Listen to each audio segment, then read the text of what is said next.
This is a good start to the day. I'm off to Kaikoura today.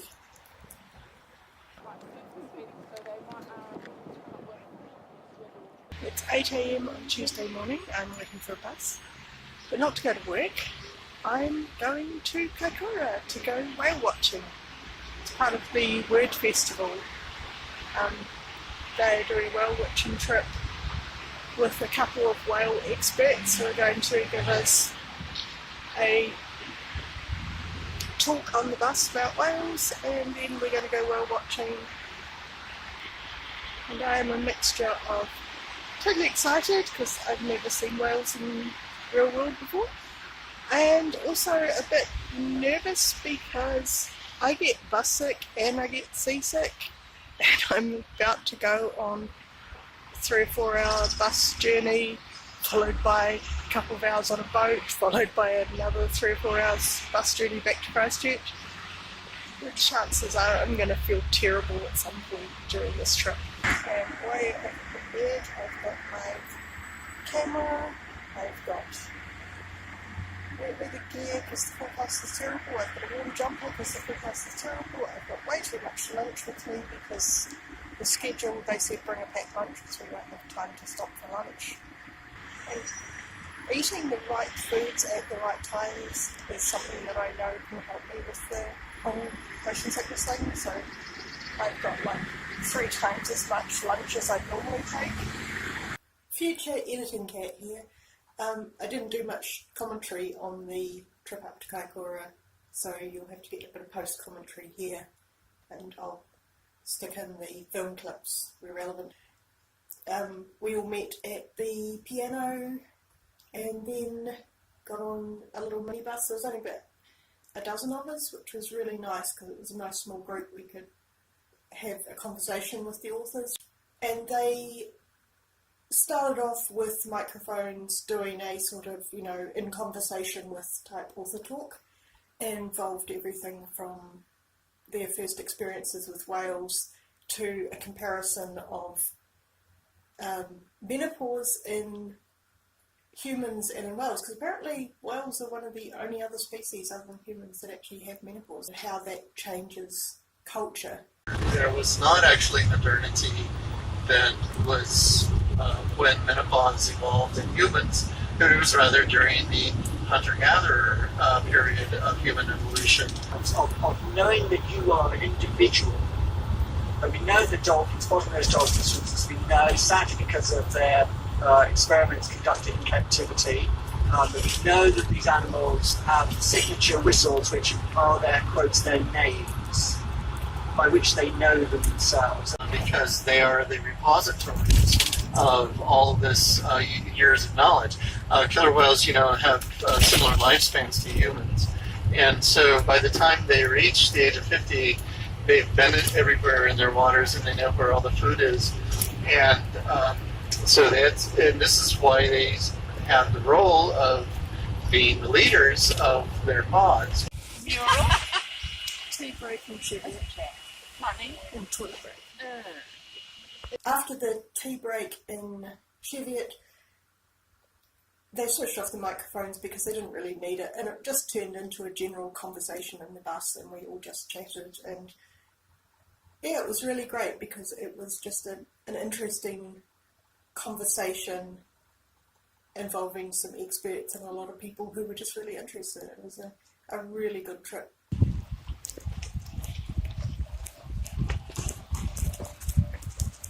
7 sharp crew coming with us apparently. It's a rare sight, sitting down in a boat on the inside of the boat, because they won't let me stand outside. Safety or something more like that. And there's a high sea sickness warning, so this will be fun. Most of the 2 hours we spent out there was just going to places we hoped a whale would be, and the whale wouldn't be there, and so we'd go to somewhere else we hoped a whale would be. They have, I think they said, a 90% success rate in actually spotting whales when they take trips out, which is really good because they stick hydrophones in the water and listen for the sonar clicks so they can tell roughly where the whales are. They also have a network of their own boats and the other whale watching companies all share information so that if anyone spots a whale, they let the other boats know where it was they spotted it, because the whales, they come up to the surface every 40 minutes or so is the average dive time. So if one boat spotted a whale, then the other captains know that in about 40 minutes, if they're in that area, they're very likely to see that whale come back up again.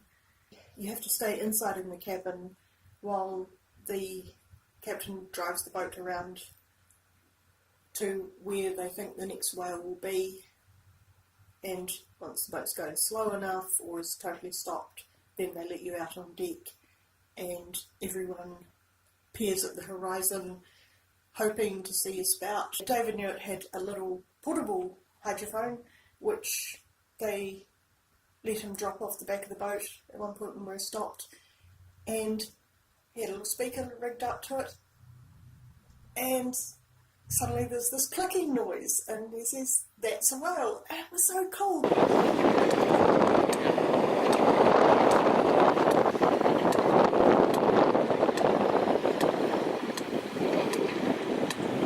I'm filming the cameraman.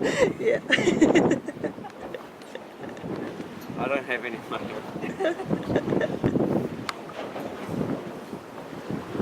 The first whale we saw, I didn't film, sorry. It was just we saw it very briefly and we didn't actually have a chance to, they stopped the boat and I had a chance to actually get out of their seats and get outside to see it, because it was in the last stages of just about to dive, so we all just looked out the windows at it. And also it was just so amazing seeing it that I kind of thought, I don't want to put a camera in front of my face at this moment, I just want to look at this incredible thing that is right in front of me. And the doors are going to open very shortly.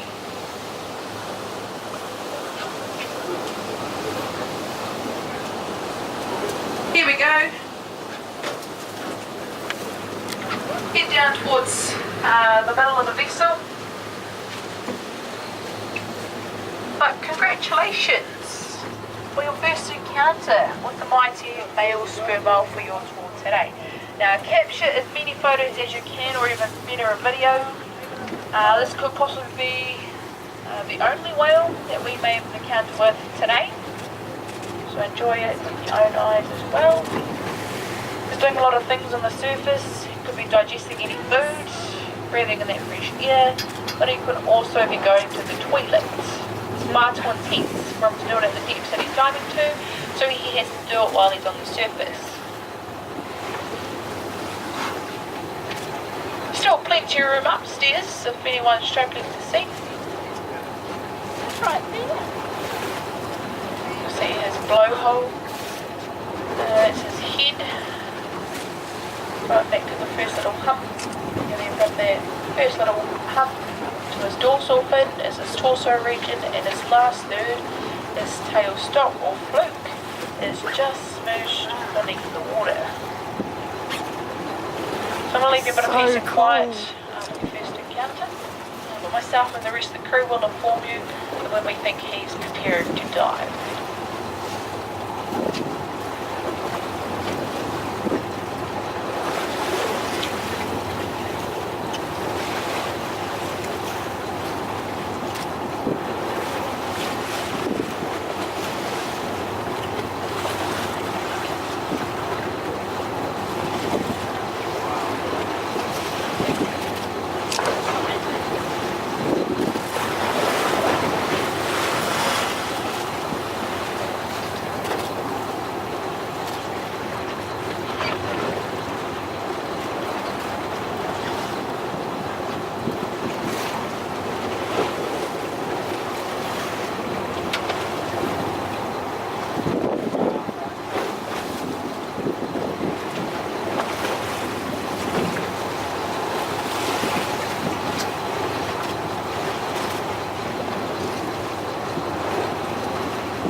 Eyes on this whale, he's stretching out quite a bit.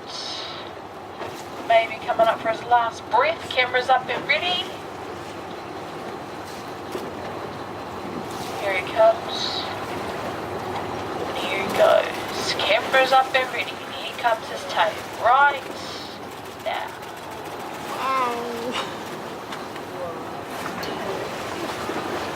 Beautiful tail shown from that sperm whale. Hope everybody got some great photos or video. If you take a look out for when he just dove, you may be able to see a very smooth circular patch starting to form on the surface. And there is his footprint or footprint. So one flick of his tail produces 550 horsepower, and he's dove at a rate of 180 meters per minute. It just goes to show one flick of his tail is very powerful.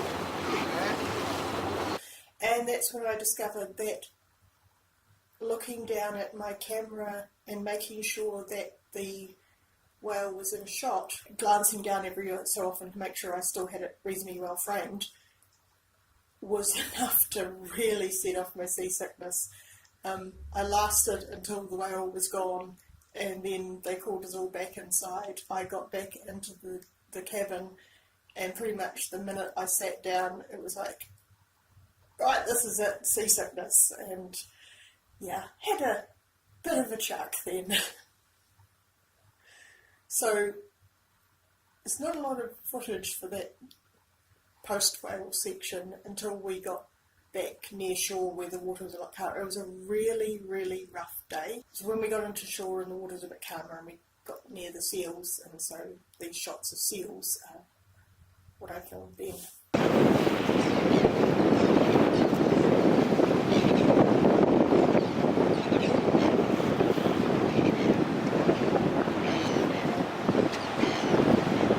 Definitely smell the fur seals from here.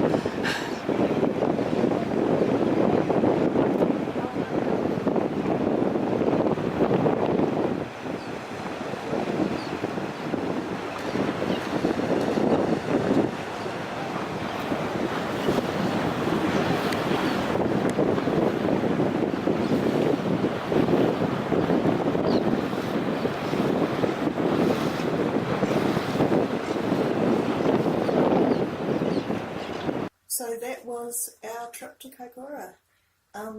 Totally amazing, totally worth doing, totally recommend it if you're ever in Kaikoura or anywhere else that you can go whale watching.